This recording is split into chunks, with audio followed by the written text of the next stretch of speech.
We're here today at Oregon Culinary Institute. We're with Chef Woody. Chef Woody's an instructor here, and he's also the owner of Zen Blade. Has a lot of knowledge about knives, selection, sharpening, etc.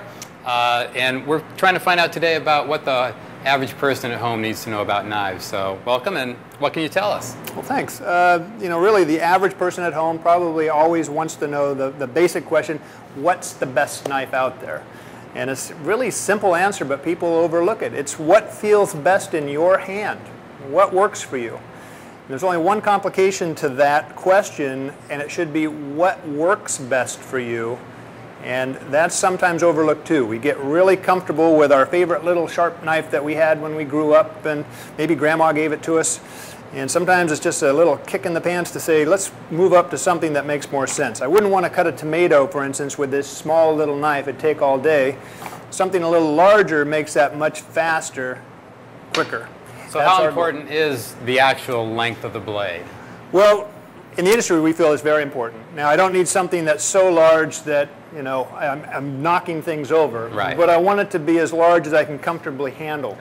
And then there's types of knives as well, and obviously each has a different function. But for the most part, all of your money should really go, or at least your initial investment, should go into a good chef's knife. A chef knife, right. And, think somewhere between $80 to $300. But it's going to last a lot longer than a lot of marriages last, and it's going to be something you're going to pass on to your family down the road if you treat it nicely. Right. It's also an expression of your own love of cooking or working in the kitchen. A good knife can make work really not work anymore. It can make it fun. So what other knives should we be looking at besides the chef knife? Well, after you purchase your chef's knife, you probably all should have some kind of bread knife, something that's serrated. This will be something that typically you don't need to invest a lot of money in because, frankly, the serrated points tend to wear out about the same no matter how much money you spend.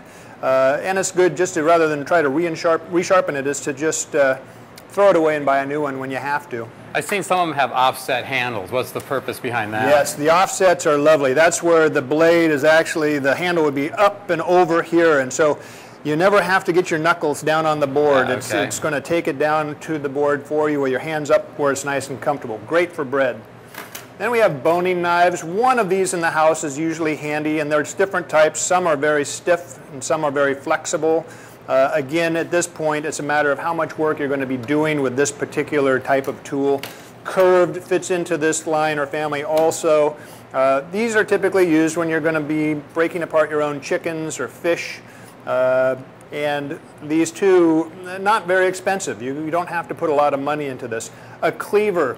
Every house really could have a cleaver. There's so many different ways to use this, if not just to threaten the neighbor when he's too loud next door. And I think really, you're not going to spend a lot of money. You're going to use it once in a while to break big things apart. And like I said, it's just kind of fun to hold.